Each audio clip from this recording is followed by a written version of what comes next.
ఇస్తానన్నావు. అన్నవా లేదా అనేది మా కోటగన్ని మైసమ్మ దగ్గరికి రా, ఎల్లమ్మ దగ్గరికి రా, శక్తివంతమనే దేవత ఆడ నేను అనలేదని నువ్వు ప్రమాణం చేయి, అప్పుడు నేను చెప్తా. రేవూరు ప్రకాష్ రెడ్డి అంటే పర్కాలకి తెలియదు, పర్కాల్ అంటే రేవూరు ప్రకాష్ రెడ్డికి తెలియదు. ఎలక్షన్ల ముందట రాజీనామా చేయమని చెప్పు. ఇవాళ రాజీనామా చేసి ఎలక్షన్లకు రా.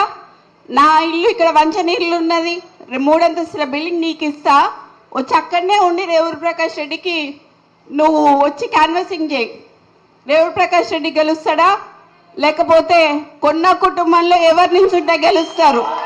నీతో పాటు ఒక పొంగు ఉన్నది, ఆ పొంగు ఎక్కువసేపు పొంగదయ్యా, పోతుంది. మరి నువ్వు ముఖ్యమంత్రివా ఆయన ముఖ్యమంత్రివా కూడా తెలుస్తలేదు. ఇక్కడ ఈ తమ్ముడు ఒక షెల్ కంపెనీ పెడితే 200 కోట్ల ఆస్తి ఉన్న ల్యాండ్, గవర్నమెంట్ ల్యాండ్ నువ్వు దారాదత్తం చేసినావు నీ తమ్ముడికి.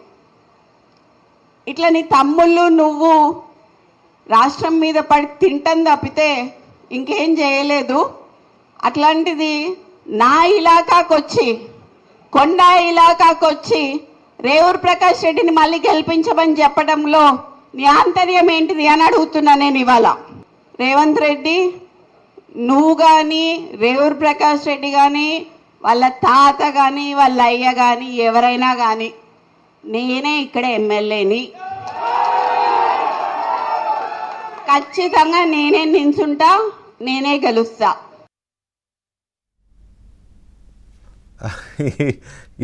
ఏం నాగరాజు ఎమ్మెల్యే గారు ఏందండి అది అసలు?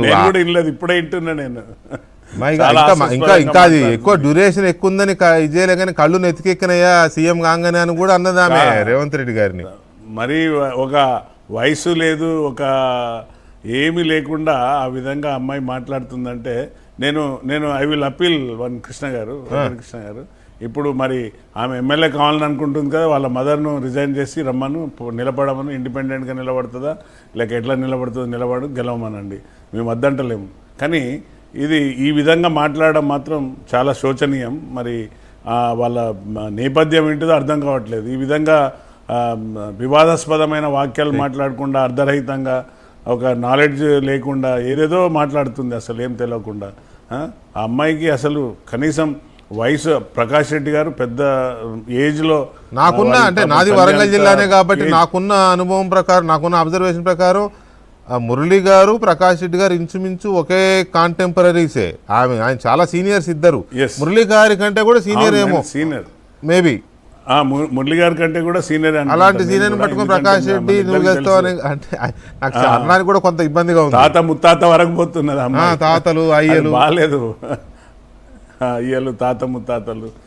పాపం ఆయన అంత పెద్ద మనిషి, ఎప్పుడు కూడా వివాదాస్పదుడు కూడా కాదు ప్రకాష్ రెడ్డి. నేను చూస్తున్నా బహుశా అక్కడ ఉన్న నేపథ్యంలో ఏమన్నా, ఇప్పుడు ఒకరి కాన్స్టిట్యున్సీలో ఒకరు పోవద్దని ముందుగానే పిసిసి అధ్యక్షులు కానివ్వండి, మా ఏఐసిసి నుండి కానీ ఏదైనా కూడా ఎవరు కూడా ఒకరి దాంట్లో ఒకరు జోక్యాలు చేయొద్దు మీరని క్లియర్గా చెప్పారు వాళ్ళు.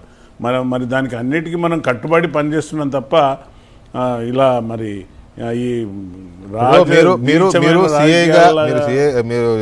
ఆ ఏరియాలో పోలీస్ అధికారిగా చాలా కాలం మీరు పనిచేశారు, జర్నలిస్ట్గా నేను పనిచేశాను.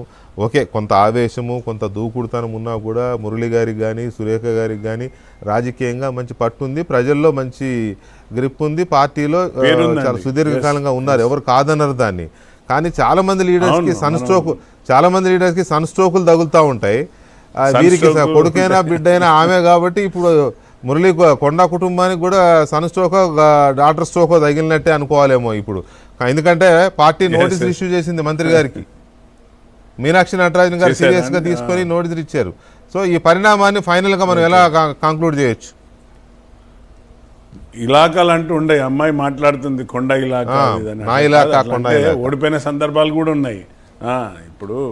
ఇప్పుడు మనం ఒక కాంగ్రెస్ అనేది పెద్ద కుటుంబం, ఆ కుటుంబంలో గెలిచిండ్రు, మీరు చాలా మంచి హోదాలు ఉన్నారు, వారికి మంచి రెస్పెక్టబుల్, అందరు కూడా ఇక్కడ ఒక మధ్య సమస్యలు ఉన్నా కూడా అందరినీ కూర్చోబెట్టి మాట్లాడి అందరూ ఏకతాటిపైన ఉన్న సందర్భంలో మళ్ళీ వచ్చి ఈ విధంగా మాట్లాడడం చాలా మరి ఇలాకాలో ఉండవు పరకాల ఇది ఏమనాలి, అమ్మాయి మాట్లాడే విధానం ఏమాత్రం నచ్చలేదు. మరి దీనికి మరి తల్లిదండ్రులే సమాధానం చెప్పాలి. ఎందుకంటే వారి యొక్క ప్రోత్సాహమా మరి ఏంటిదా తెలియట్లేదు. మరి ఆ ఇనిషియేషన్ ఎలా తీసుకున్నారో తెలియదు మరి.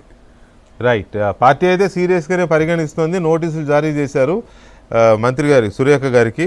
మరి దీని మీద ఆమె సమాధానం ఇస్తారో లేకపోతే ముఖ్యమంత్రి ఎలా రియాక్ట్ అవుతారో, ఆయన విదేశాలకు